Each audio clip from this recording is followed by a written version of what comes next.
Voilà donc comme nous sommes de retour sur ce plateau pour installer donc les débatteurs pour nos moments de discussion. William, bonjour. Bonjour Tanguy. Eric, bonjour. Bonjour Tanguy. Bonjour. Riche. Bonjour Tanguy. On va parler d'éducation, c'est notre passion depuis 3 jours maintenant. Actualité oblige. Ah d'accord. Nous faisons aussi notre rentrée. Ben voilà. Et donc, on va surtout observer et examiner le volet formation technique, technologique et professionnelle. Patrice Talon, le candidat en 2016, promettait justement de réorienter, de travailler à réorienter les apprenants du Bénin vers des secteurs qui sont beaucoup plus pratiques afin d'éviter d'avoir affaire à des gens qui ont fini l'université et qui n'ont pas en tout cas une connaissance manuelle ou pratique des choses et qui ne répondent pas aux besoins du marché. Les projections ont été établies, les projets ont été dévoilés. Patrice Talon a récolté l'avis majoritaire des Béninois à l'occasion. Cela fait 8 ans maintenant qu'il déroule son programme dans ce secteur. Quel point, notamment positif, doit-on dresser, je dois dire, de cette mise en œuvre-là, du plan de Patrice Talon, côté éducation, Franck? Écoutez, normalement, les voies les plus autorisées pour répondre à cette question, ce sont les autorités du ministère des enseignements, de l'enseignement secondaire technique et de la formation professionnelle. Cependant, je pense que de tout ce que nous avons entendu et tout ce que nous avons vu, on se rend compte qu'à la date d'aujourd'hui, eh bien, cette volonté affichée et nettement exprimée par le candidat, comme vous l'avez dit, chef de l'État, le président Patrice Talon, n'est pas encore, disons, traduite dans les actes. Dans les actes, parce que nous n'avons pas encore les lycées qui ont ouvert, par exemple, comme tous les établissements à cette rentrée. Nous n'avons pas encore, disons, la mise en œuvre de cette politique-là de façon concrète sur le terrain. Et à la lumière de cela, on peut se dire que le chantier est toujours en cours. Ce que je sais, c'est qu'il y a eu des actes qui montrent qu'on a envie d'investir davantage dans ce secteur-là, tout simplement parce qu'on en était peut-être à une direction de l'enseignement technique et professionnel. Entre-temps, il y a eu la création de l'Agence de développement de l'enseignement technique ADET, qui s'occupe désormais de tout ce qui est mise en œuvre de projets de construction, de réhabilitation de lycées, ainsi de suite. Mais jusque-là, on n'a pas encore l'effectivité de ces lycées-là qui doivent ouvrir. On a également eu des informations relatives au personnel qui auraient été envoyés, disons, à l'extérieur pour... Les enseignants ont été formés. Ont été formés. Et donc, il y a eu, disons, quelques actes qui ont été posés. Mais vous savez, lorsque vous annoncez ces genres de projets, vous avez ces genres de visions, et qu'on n'a pas les actes concrets sur le terrain, on n'est pas encore satisfait. Je crois que nous sommes à cette étape aujourd'hui. Et selon les informations que j'ai pu glaner, il y aura 10 lycées qui seront réhabilités, 10 lycées techniques qui seront réhabilités. Il y aura. 20. Oui, parce que justement, on est toujours en train de faire les travaux. Et 20 autres qui seront construits en faveur de ce secteur-là. Donc à la date d'aujourd'hui, oui. Quel bilan positif de ce côté-là? Disons... pas grand-chose. Non, bon, on attend. On attend de voir. Oui, le risque, quel bilan positif? Bon, mon bilan sera mitigé, en ce sens que déjà il faut reconnaître qu'il y a des réformes significatives qui sont en train d'être amorcées dans ce secteur-là, parce que l'objectif initial, c'est de faire en sorte que la formation soit arrimée aux besoins de l'emploi. Et le constat qui a été fait par le gouvernement est que de plus en plus, des diplômés sortent de nos universités, de nos centres de formation, mais n'ont pas les compétences techniques et professionnelles pour pouvoir véritablement répondre aux besoins du marché. Et de plus en plus, ces réformes qui sont en train d'être mises en œuvre doivent normalement accompagner justement ces étudiants, ces jeunes qui sont en formation, pour que déjà à leur sortie, qu'ils aient les compétences requises et les aptitudes qu'il faut pour pouvoir véritablement se faire employer ou s'auto-employer, parce que c'est l'autre pan de cette réforme. Et aujourd'hui, quand nous regardons ce qui est fait jusque-là, on sent qu'il y a beaucoup de promesses qui sont faites, il y a des universités qui sont annoncées, il y a des lycées qui sont annoncés, mais jusque-là, on ne voit pas encore véritablement côté impact, côté réalisation. C'est vrai qu'il y a cette autre réorganisation, par exemple, de la carte universitaire. Oui. C'est un pas quand même. C'est un pas. Justement, c'est la raison pour laquelle je parle. C'est la raison pour laquelle je parle de réforme significative amorcée. Mais quand on parle de réforme amorcée, c'est que l'objectif, c'est de voir au finish la réalisation en soi. La réalisation en soi, c'est quoi? C'est de commencer par voir aujourd'hui déjà le plateau technique de formation renforcé. Parce qu'aujourd'hui, nous avons certes des lycées, mais allez voir, allez observer le plateau technique de formation. Parce que vous n'allez pas former des gens techniques sur des plateaux vétustes. Donc ça déjà, il y a un gros travail à faire à ce niveau. Ne parlons pas des lycées qui sont en train de venir et qui sont annoncés. Parce que une chose est de l'annoncer, mais l'autre chose est de savoir comment ça vient et dans quelles conditions ça vient. Donc, le plus important aujourd'hui, c'est que déjà nous devons applaudir les idées qui sont annoncées, les amorces qui sont déjà faites, mais pour l'instant, nous avons besoin d'avoir beaucoup plus de vitalité, beaucoup plus de crédit en termes de concret. Et c'est ça le plus important, parce que vous avez parlé, et Franck a parlé tout à l'heure de la formation des enseignants. Oui. Combien d'enseignants effectivement sont formés? Parce que nous avons, il faut qu'on ait le courage de le dire, il y a encore un problème de moyens. Moyens humains, moyens matériels. Voilà. Eric? Vous savez que l'enseignement technique a toujours été l'enfant pauvre de notre système éducatif. Pendant longtemps, on n'y a pas fait grand-chose. On était plus concentré sur l'enseignement secondaire, ce qui a fait qu'on a plus développé des matières dans lesquelles on forme justement des enfants qui, pour la plupart, aspirent à travailler dans l'administration. Il n'y a véritablement que ça. Et donc, l'ambition affichée par le gouvernement, elle est grande, c'est de renverser la tendance. On parle de 30% maintenant qu'on veut consacrer à l'enseignement secondaire et 70% à l'enseignement technique. Je pense que quand on veut véritablement investir dans un secteur comme celui de l'enseignement technique, avec tout ce qu'on peut imaginer comme chiffre en termes de montant, il faut tracer le chemin, il faut baliser le terrain. Je pense que c'est ce travail qui se poursuit. Il y a eu beaucoup d'intentions qu'on a affichées dans les discours en termes de réalisation, les lycées qui seront construits, des agences qui sont créées. Franck a parlé de l'agence de construction, des infrastructures, de l'agence de développement de l'enseignement technique à tête, mais aussi de l'agence de construction des infrastructures du secteur de l'éducation assise. Pour ce qui est des lycées, on m'a dit que les sites sont identifiés. On m'a dit aussi que les études sont bouclées et que le point a été fait justement au gouvernement. Je veux croire que le point qui a été fait sur cette base, que les travaux seront véritablement lancés, puisqu'il sera question à la fois de réhabilitation, mais aussi de construction. Et à côté de ça, nous avons aussi l'idée de créer des écoles de métiers. On parle de l'école du numérique, par exemple, pour former des jeunes exclusivement dans ce secteur. On parle aussi des lycées scientifiques, n'est-ce pas? Même, j'ai cru avoir entendu aussi la construction d'une école normale supérieure, scientifique, pour former des enseignants, des professeurs, n'est-ce pas, pour sévir dans le secondaire. Et donc, il y a eu beaucoup d'intentions. On peut, comme on dit, reprocher, ou peut-être on peut exprimer, ne serait-ce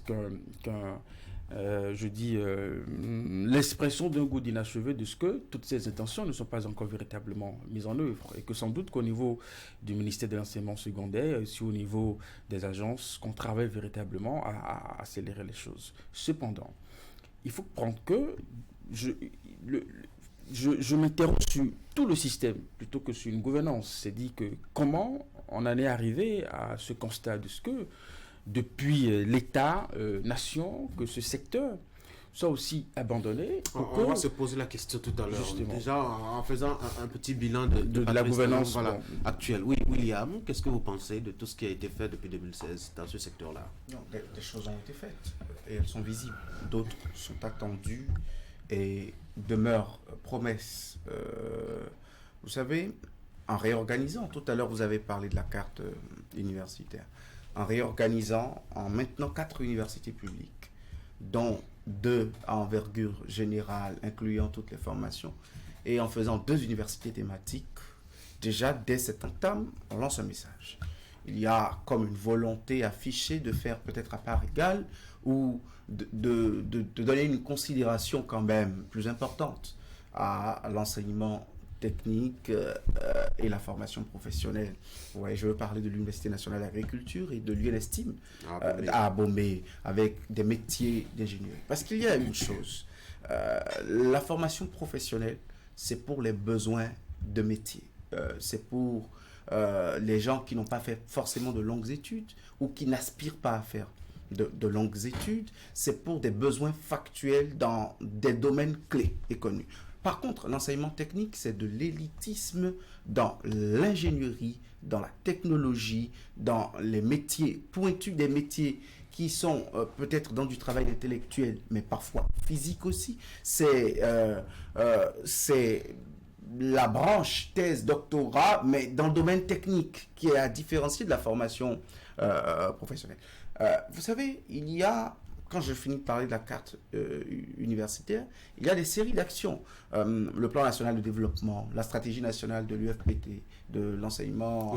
Documents, et on sait que chez nous, Oui. on fait beaucoup de documents. Je pense que ce sont des bases. Oui, et après on n'en fait rien du tout, on tourne en rond et les échéances arrivent, comme Bénin Alafia 2025, je ne sais pas si 2025 est encore dans 20 ans, et là on n'a rien fait, on tourne en rond, là maintenant on projette 2060, on élabore beaucoup de documents. Oui, ces documents qui sont pour moi quand même importants pour le GAP. Vous savez, on nous a formés pour devenir des commis, pour lire le nombre de barils de pétrole, compter le nombre de tonnes de coton à envoyer au c'est par la suite qu'on a découvert que nous aussi on pouvait être des hommes comme les autres et qu'il fallait nous léguer quelque chose qu'on allait appeler éducation. À quelle manière? Nous apprendre grossièrement la langue de Molière, à tourner de façon césarienne et ensuite à nous affamer avec à de longs discours très philosophiques, mais en fond jamais nous ne nous développerions.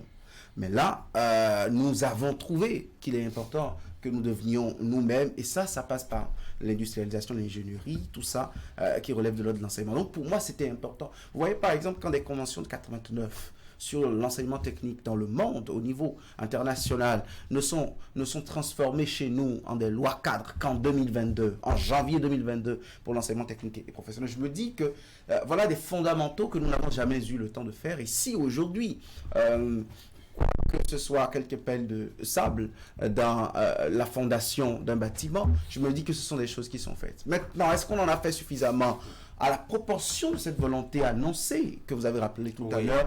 Je me dis qu'on est allé soit à la vitesse du paresseux ou de la tortue, ou peut-être de l'escargot. Parce que, vous savez, si la loi cadre vient en 2022, c'est-à-dire 6 ans après ces volontés affichées, je me pose des questions. Si les premières grandes actions en matière de restructuration du secteur, de la mise en formation des formateurs futurs, de l'inventaire, de l'état des lieux, des centres déjà existants, du matériel, du plateau technique disponible, si tout ça n'est venu presque qu'au second quinquennat de Patrice Talon dès l'entame, sachant que les travaux préliminaires ont été faits au prime abord, je dirais qu'on a mis du temps à concrétiser cette volonté. Dans d'autres domaines, on n'a pas attendu aussi longtemps. On me parlera du coût de l'enseignement technique et de la formation professionnelle, mais je dirais également qu'il y a un gros coût pour ces choses pour lesquelles on a mis de l'énergie et de la Pourquoi on a passé beaucoup plus de temps à nous, je ne veux pas défouvoyer, parce que bon, on est quand même issu de ce type de formation-là. Pourquoi, pendant longtemps, on ne s'est pas trop intéressé à développer le secteur de la technique et de la technologie? Parce qu'il nous a manqué de vision. et dans bien d'autres secteurs où nous surfons sur le superficiel en pensant que nous évoluons véritablement. Et après, on s'étonne que nous avons beaucoup de retard. Disons-le que dans tout ce qui a été affiché aujourd'hui comme ambition de la part de ce gouvernement, c'est un retard que nous sommes en train de rattraper. William l'a évoqué en parlant de la COCAD. Ce n'est pas des choses dont on va discuter aujourd'hui, 2022, c'est récent. Et donc, c'est des mécanismes qui n'existaient pas. Et aujourd'hui, dans le monde aujourd'hui, on est bien conscient qu'on est obligé de développer ce secteur pour faire de nos jeunes, n'est-ce pas, des gens bien formés, de façon pratique, disponibles à sévir des entreprises. Vous avez des entreprises qui s'installent et quand ils lancent des recrutements dans les différents corps de métier, nous n'en avons pas. J'ai souvenance de ce discours du chef de l'État pour le projet de pipeline. Pour l'installation, on allait chercher en Côte d'Ivoire des jeunes parce qu'on a fouillé dans le Bénin, on n'a pas trouvé des jeunes formés véritablement dans ce genre d'activité. Et c'est pareil aussi pour la fibre optique, où on n'a pas réussi à avoir justement au Bénin des jeunes formés dans ce genre de métier. Et donc, il y a des réalités qui s'imposent aujourd'hui, qui nous ont rattrapés. Et on se réveille de notre long sommeil, n'est-ce pas, pour taper dans tous les sens, pour rattraper ce qu'on peut rattraper. Et donc, on n'a pas véritablement essayé de voir dans ce secteur les bases qu'il fallait mettre en place pour lancer l'enseignement technique et la formation professionnelle. Quand bien même, dans les documents, quand on nomme un ministre, il y a toujours ministre de l'enseignement secondaire, de la formation technique et professionnelle. Oui, mais on s'arrête à l'enseignement secondaire et le reste, on oublie. Si le monsieur est submergé par les milliers de vacataires qu'il devrait gérer, devenu aujourd'hui AME, et qui doit faire grève 8 mois sur 9 et faire rattrapage de l'année pour sauver l'année comme on dit par le passé, c'est bien normal qu'il oublie le côté technique. C'est de la base que nous avons échoué. C'était vraiment un gros boulot parce que il y a eu des difficultés qui se sont posées aux autorités, à ceux qui étaient nommés pour assumer les charges de l'État. Cette difficulté-là ont fait qu'on a oublié ce pan de l'enseignement dans notre pays. S'il y a un mérite qu'on peut reconnaître, disons, à cette vision-là, c'est de pouvoir commencer par quelque chose. Si aujourd'hui, nous arrivons, ces 30 lycées, nous arrivons, bien que tardivement, parce que le chef de l'État l'a annoncé, même dans l'un de ses discours, il a annoncé avec assurance qu'à tel moment, on devrait commencer véritablement par dispenser les cours dans les lycées. Si on arrive aujourd'hui à le faire, c'est que le prochain chef de l'État, en 2026 par exemple, lui, on aura plus de facilité, on ne sera plus là à parler d'ACOCAT, on ne sera plus là à réunir des documents, à faire de l'évaluation, à organiser des ateliers, mais on serait déjà dans le concret. Ça veut dire qu'il y a déjà un pas de fait. Ce pas de fait, c'est déjà d'amorcer, de commencer par chercher les financements, de se dire nous devons avoir 30 lycées techniques, de réhabiliter 10 dedans et de construire 20 nouveaux lycées. Je pense qu'on doit pouvoir davantage demander à l'État d'accélérer. Parce que les Béninois, déjà qu'on a annoncé cela, nous sommes tellement pressés, nous sommes impatients de voir cela, sortir de terre, et pour les lycées qui existaient déjà, de voir les choses se renforcer. Tant que ce ne sera pas ouvert, enfin, que ces lycées-là ne seront pas ouverts pour accueillir des apprenants et que des enseignants dispensent les cours et que nous voyons véritablement au bout de 2 ou 3 ans, je ne sais quelle est la durée de la formation, des gens qui sont formés spécifiquement pour la technique, c'est que nous allons toujours en demander, nous allons toujours être exigeants. Parce que, vous savez, je me rends compte peut-être que en annonçant, on n'avait pas mesuré la grandeur de ce chantier. Aujourd'hui, après plusieurs années, on est encore toujours dans les études, on est toujours encore toujours dans, disons, un peu dans la théorie, parce que justement, on n'a pas tous ces lycées-là qui sont bien sortis de nous. N'oublions pas que nous avons hérité d'un système qui ne formait que des cadres. Un système qui, a priori, se dit il faut être intellectuel. Et vous allez remarquer que dans nos familles, les parents, qu'est-ce qu'ils veulent très souvent? Il faut que tu aies de grands diplômes, que tu aies à l'université, que tu sois docteur, que tu sois ci ou ça. Donc le plus important, c'est le titre que l'éducation que nous avions eue depuis très longtemps nous a toujours donné. Pourquoi je dis ceci? Observez simplement que pendant longtemps, pendant des décennies, nous n'avons pas véritablement valorisé les enseignements, l'enseignement technique et professionnel. Plus dangereux, on a gardé une image stigmatisante de la formation professionnelle.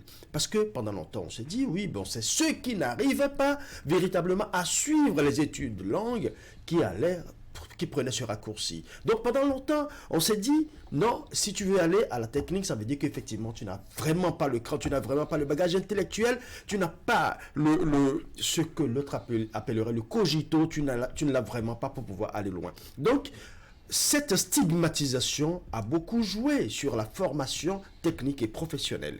L'autre chose, pendant longtemps, on a vu des gouvernements qui ont acheté des meubles, qui ont travaillé avec des ingénieurs à divers niveaux. Mais qu'est-ce qui se faisait? Ces meubles, tout ce qu'on achetait, c'était importé. Si éventuellement, ceux-là qui étaient déjà dans le domaine, on commençait déjà par acheter leurs meubles pour les encourager, je pense que d'autres jeunes auraient dit, ah oui, là c'est intéressant, c'est un secteur valorisant, je peux m'intégrer. Donc je pense que quelque part, les gouvernements qui ont succédé ont failli à ce niveau justement, parce que vous allez dans les bureaux, vous ne verrez que des meubles importés, alors qu'il y a beaucoup... Oui, mais s'il n'y a pas de production locale... Justement, il faut commencer par encourager la production locale. Il faut déjà commencer par encourager la production locale. Elle n'est pas inexistante. Elle n'est peut-être pas performante. Elle n'est pas inexistante. Je précise, elle n'est peut-être pas performante. Et c'était à nos gouvernements, à nos dirigeants, dans ce fauteuil où quand vous asseyez une fois vous levez, il y a la tête de la qui vous tire. Il faut plutôt encourager à améliorer. Il faut plutôt encourager à mieux faire. Le problème, c'est que nous n'encourageons pas ce qui se fait déjà parce que quand nous restons dans cette étape, et plus intéressant, vous allez remarquer que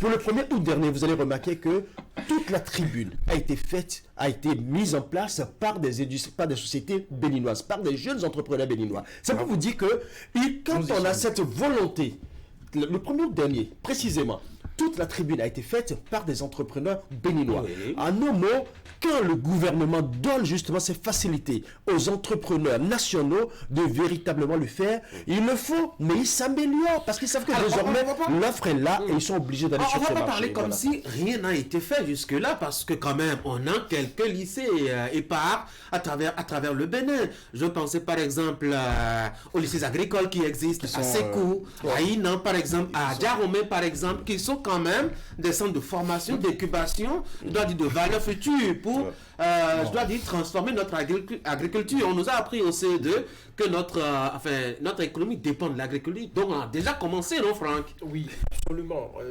On ne va pas dire que rien n'a été fait depuis. On a fait peut-être une marche, mais on n'a pas assez accéléré. William l'a dit, c'est comme si dans le secteur de l'enseignement technique, on faisait des pas de tortue, pendant qu'ailleurs, on boostait, on mettait assez d'énergie. Je crois que c'est pour rompre avec cette réalité que le gouvernement a réfléchi, que le gouvernement est en train de mettre en place cette vision.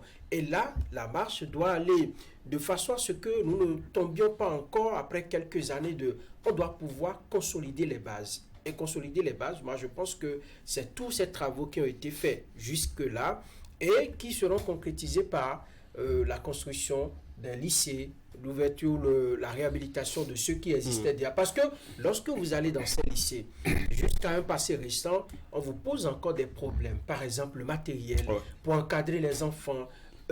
Disons, lorsque mais les enfants payent cher pour aller là-bas. Ils payent cher, même les bourses qui sont données à des enfants, c'est que eux ils sont dans la pratique. Par exemple, lorsque vous échinez en classe à recevoir rien que des cours sur peut-être 8 mois et vous faites peut-être une seule sortie pédagogique, eux, pendant qu'il pleut, ils sont dans les champs, ils sont en train de travailler dur. Et lorsque vous n'avez pas les charrettes, vous n'avez pas les laboureurs, je ne sais quoi, le matériel pour vous exercer, c'est que vous allez sortir avec des carences. Mais je pense que de plus en plus, il y a eu même au niveau de nos universités, les écoles d'agronomie, ainsi de suite. Ce sont des efforts qui sont... au niveau des facultés.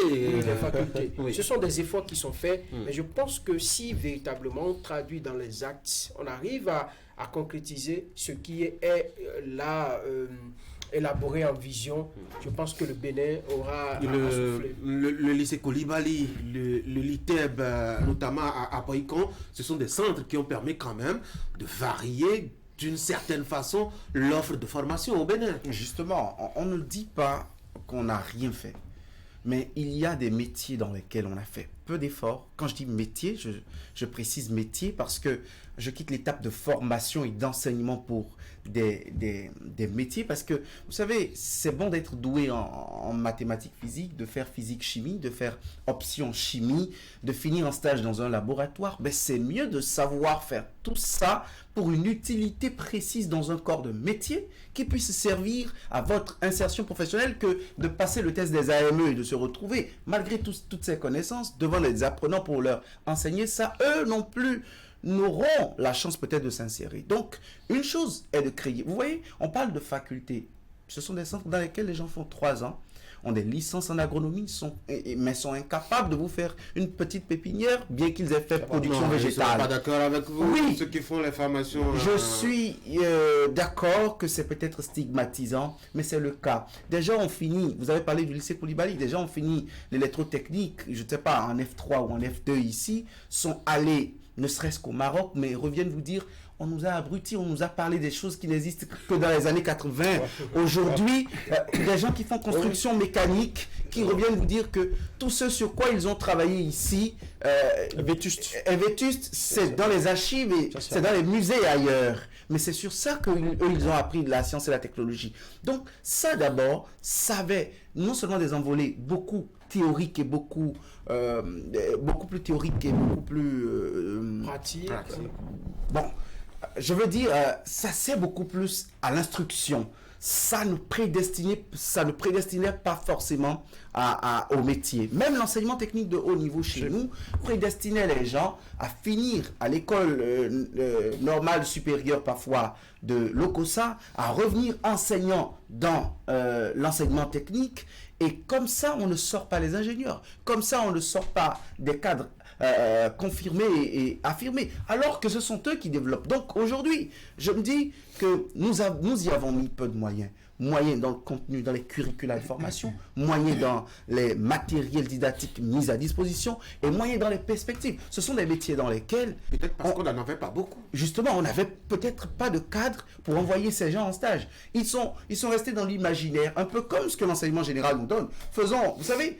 ce qu'il se passe dans l'enseignement secondaire et dans l'enseignement technique et professionnel, c'est ça qu'il se passe dans le général aussi. Mais juste que le général est trop théorique et trop littéraire, peut-être pour vite étaler l'état. La belle preuve, quelqu'un qui a un master en gestion ou je sais pas, en banque et finance, les 3 premiers mois, dans une vraie banque, il galère. Parce que cela n'a pas forcément, ce ne sont pas les mêmes réalités que ce qu'il se passe à la faculté. Il y a toujours un décalage entre la théorie et la pratique. et le contexte professionnel. Par contre, dans les métiers techniques et dans la formation professionnelle, ça pardonne peu ce décalage, cette ignorance, cette grande méconnaissance des réalités entre les deux. Donc je dis que les choses ont été faites, mais pas suffisamment pour donner des métiers, pour donner des compétences vendables, des compétences qui puissent affranchir l'homme et lui donner des emplois. On a eu quand même des écoles de formation, école normale, supérieure, école normale, tout ce que vous voulez. On a même eu aussi l'INMES et tous ses dérivés. L'INMES, c'est l'Institut National Médico-Social pour former un peu tout le corps parallèle justement à ces médecins et autres spécialistes dans le secteur de la santé. C'est quand même quelque chose. Oui, absolument. Et je pense que nous l'avons relevé. On a quand même essayé de fouetter un peu dans ce secteur. Mais depuis la création de ces lycées, de ces centres que vous évoquez comme existants, avouons-le, nous avons affaire à de grands musées. Vraiment de grands musées. Et ça, c'est le second péché que moi je voudrais relever. Des musées. Quand on a créé, oui justement, c'est des musées. Quand on a créé ces lycées, quand on a créé ces lycées, On dans voit leur les enfants en évolution, tourisme. quand on a créé ces lycées et ces centres, dans leur évolution, à la date d'aujourd'hui, on ne constate pas une modernisation ou une actualisation de ces équipements pour répondre aux besoins d'aujourd'hui. Lycée Koulibaly, à Boycon, ITEB, tout ce que vous voulez, allez voir dans quelles conditions, n'est-ce pas, les enfants travaillent et avec quel équipement. dans quel laboratoire? Et nous leur demandons d'aller, comment on dit, chercher de l'emploi à l'échelle régionale et internationale avec des jeunes qui sont déjà dans la 5G ailleurs, avec des jeunes qui travaillent des équipements ultra modernes. Aujourd'hui, c'est de ça qu'il est question. Oui, notre rythme est que là encore, nous sommes en retard. C'est-à-dire que ces quelques initiatives que nous avons lancées, nous n'avons pas eu non plus la possibilité d'y mettre des moyens pour que dans leur évolution, dans leur croissance, on puisse constater que on actualise ces niveaux de compétences aux réalités d'aujourd'hui. Mais alors, section automobile, vous allez lycée Koulibaly, où on parle aujourd'hui de voitures électriques et puis tout ça, à l'échelle internationale. Allez voir dans quelles conditions on enseigne cette session à des jeunes. Voilà, Je pense que à défaut, on n'a absolument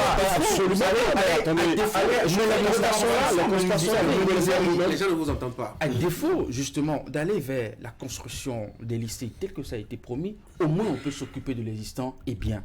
Et là encore, je pense que nous avons encore des retards. Oui, mais qu'est-ce qui s'est passé? Est-ce que c'est parce que nous ne nous intéressons pas ou c'est parce qu'on n'en a pas vraiment les moyens? Parce que justement, Franck l'a dit tout à l'heure, on a découvert quand même que construire un lycée technique, ce n'est pas 300 de classe, plus latrine, plus...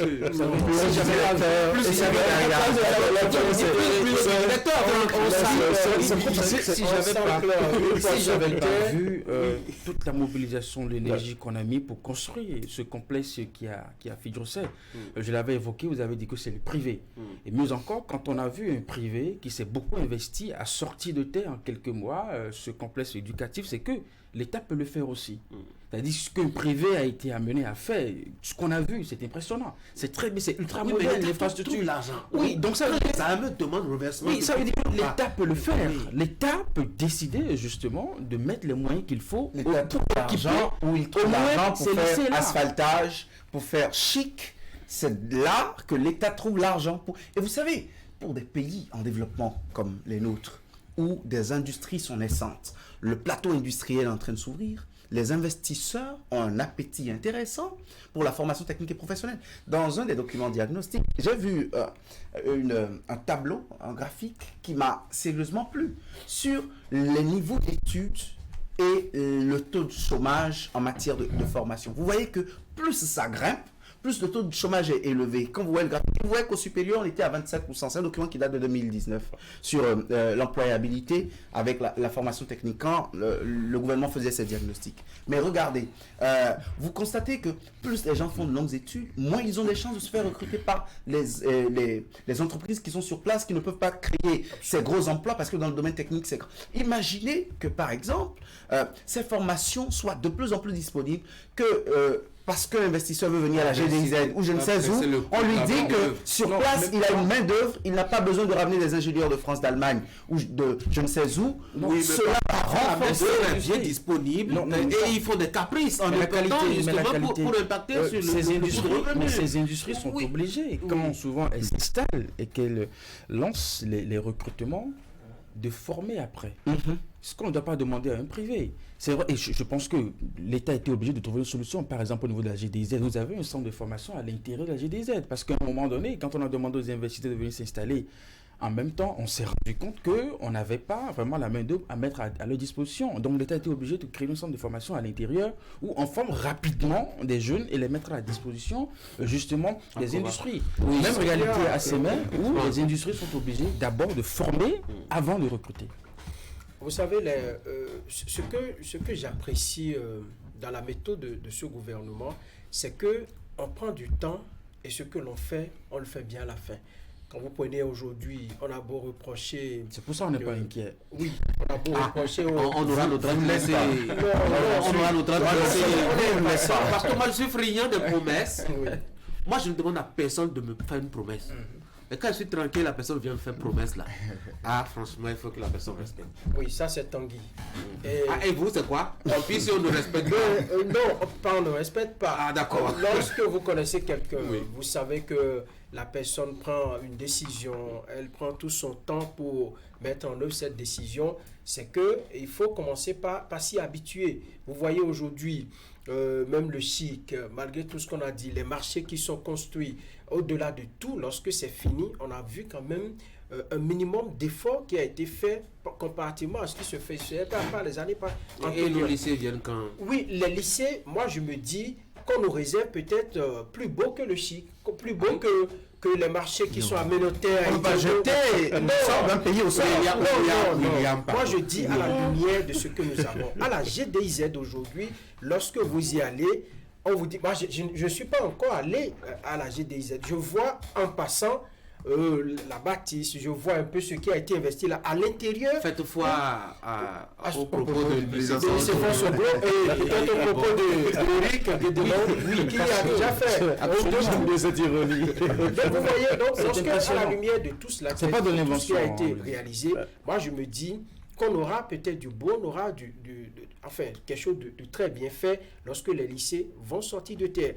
Les erreurs qu'il ne faut pas commettre pour moi, c'est de ne pas nous construire des lycées qui vont nous apprendre ce que nous savons déjà en 2024 et qu'en 2028 ou en 2050, qu'on nous dise il faut envoyer encore des enseignants pour faire ci, pour faire ça. Parce que les autres pays qui se sont développés, c'est des gens qui font des études prospectives. C'est-à-dire, on se projette dans le futur. Il ne faudrait pas que dans 10 ans, qu'on nous dise les enseignants qui ont été formés là, qu'ils ne savent plus rien faire, les choses sont dépassées. Il faudrait qu'on anticipe, voilà le mot que je cherchais, qu'on anticipe et qu'on puisse se mettre au rythme de l'évolution des choses aujourd'hui. Ça va nous permettre d'investir, disons, moins, de pouvoir avoir des enseignants qui puissent donner à nos enfants des formations qui s'adaptent aux besoins du marché. Ouais. Le véritable problème que nous sommes en train de poser ici, c'est un problème de vision. Parce que si pendant longtemps cette vision était maintenue, et je pense que l'État étant une continuité, cette vision aurait déjà de porter des fruits. Donc ce n'est pas un problème de régime, de gouvernement, mais plutôt un problème de vision. Mais alors comment est-ce que nous nous organisons? Le plus important tout de suite, parce que tout à l'heure je voulais revenir sur la question, le plus important, je vous avais demandé où est-ce qu'on peut trouver de l'argent pour accompagner, pour équiper, pour rendre beaucoup plus performant. Parce que le lycée, c'est pas 300 classes. Observez simplement le lycée technique Coulibaly dont vous avez parlé. Imaginez combien d'écoles il y a dans ce pays. Le lycée technique Coulibaly forme des gens en menuiserie, forme des gens en électrotechnique, et ainsi de suite. Nous avons des écoles qui ont besoin de tables bancs. Mais attendez, si éventuellement c'est marché de temps en temps aller là-bas, dans le même temps, on exigeait de la qualité, vous allez remarquer que la qualité X que nous avons eue en 1990 ne sera pas la même qualité Y en 2000. En un mot, plus on va vers ces marchés, plus on va vers eux pour des marchés, plus on les oblige à avoir de la qualité et plus ils sortent des produits adaptés au système. Nous prenons l'agriculture, simplement. L'agriculture, aujourd'hui, nous avons parlé de lycée Mehdi, par exemple. Aujourd'hui, nous avons une école, nous avons plutôt des lycées qui travaillent sur l'agriculture. Nous avons même des universités agricoles où l'agriculture béninoise est encore dépendante des saisons. Il y a un problème. Un véritable problème. Pourtant, nous avons beaucoup d'agronomes qui sont dans les bureaux, qui disent qu'ils réfléchissent. Donc, vous savez, il y a un travail de fond qui doit être fait. Allons beaucoup plus dans les détails. Moi, je vous dis les choses telles qu'elles sont. Allons dans les détails. Et nous avons des spécialistes de génie civil. Nous avons des spécialistes qui sont là pour travailler, mais dans le même temps, nous avons quel type de bâtiment? Le véritable problème, quand je le dis, il y a un problème de vision. On s'en sort parce que là, la manière dont on doit s'en sortir aujourd'hui, c'est de définir une vision claire. Travailler rigoureusement sur cette vision, c'est pour ça que je dis que ce n'est pas une question de régime. On doit le faire en disant que dans 20 ans, dans 5 ans, nous avons tel résultat. Faisons les choses pour l'avenir et dans le réalisme. C'est clair. L'illusion, c'est de penser que même en ayant 70% dans le secteur technique, qu'on va renverser la tendance du chômage. Pas du tout.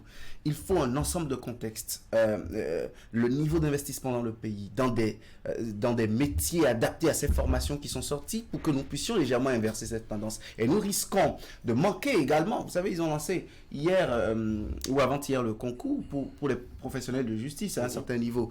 Nous risquons encore de manquer un gap. Donc, soyons dans la prospective et surtout avec l'intelligence qu'il faut. Et quand j'ai fini de dire ça, je dirais qu'il faut de la disponibilité. Si l'État veut faire de l'enseignement technique, il nous faut de la disponibilité et un maillage territorial. Vous n'avez pas idée du nombre d'apprenants ayant passé les concours pour les lycées techniques. Ces apprenants n'ont pas réussi. On déjà dit aux parents, nous ne voulons plus aller à l'école parce que je voulais devenir architecte. Là, j'ai échoué. Le parent dit qu'il n'a pas les moyens. Mais au même moment, ceux-là finiront en A, en B, en G1, en G2. Peut-être au baccalauréat aussi, quand ils vont sortir, ils auront envie de retourner, d'aller en technique, mais ils ne le pourront pas. Ils iront en espagnol, en anglais, en droit. Bref, il faudrait qu'on fasse un travail psychologique. Que ces jeunes qui aspirent à aller se faire former dans ces lycées se débarrassent des idées comme si je finis, je dois aller me faire embaucher par l'État. Aujourd'hui, on ne forme pas, comme l'a dit William, c'est pour dissiper un peu parce que les regardez par exemple, Loris l'a rappelé, on forme en menuiserie par exemple au lycée Koulibaly, mais combien de jeunes issus du lycée Koulibaly ont créé une structure, un petit atelier avec leur bac et qui ont décidé d'aller maintenant sur le marché, sur le marché, offrir de la qualité en termes de... Est-ce que la formation qui leur a été donnée leur donne les moyens de le faire? Parce qu'il y a l'autre phénomène, le phénomène des médecins par exemple. On dit qu'ils sont un des meilleurs. Combien restent au pays? Est-ce que le pays leur donne les conditions pour y rester? C'est ça aussi. C'est pas le pays qui... Ce sont des choses aussi qui nous craignent. Mais si vous formez les meilleurs ingénieurs et qu'ils n'ont pas l'environnement, sortez les meilleurs en génie civil, les meilleurs, ils iront dans les pays de la sous-région. Même dans la sous-région, on vous dira que dans les pays, et quand l'affaire de Pipeline est sortie, on vous dira que dans la sous-région, au Nigeria et dans des pays voisins, dans les mines pétrolifères, qu'il y a beaucoup de nationaux béninois. Il y en a qui ont même été formés par un privé béninois installé qui fait les sciences des mines. Moi, je pense, contrairement à William, que personne n'aura d'excuses s'il finit une formation technique et qui va s'asseoir à la maison ou qui commence par se pavaner pour dire écoutez, je n'ai pas de débouché, ainsi de suite.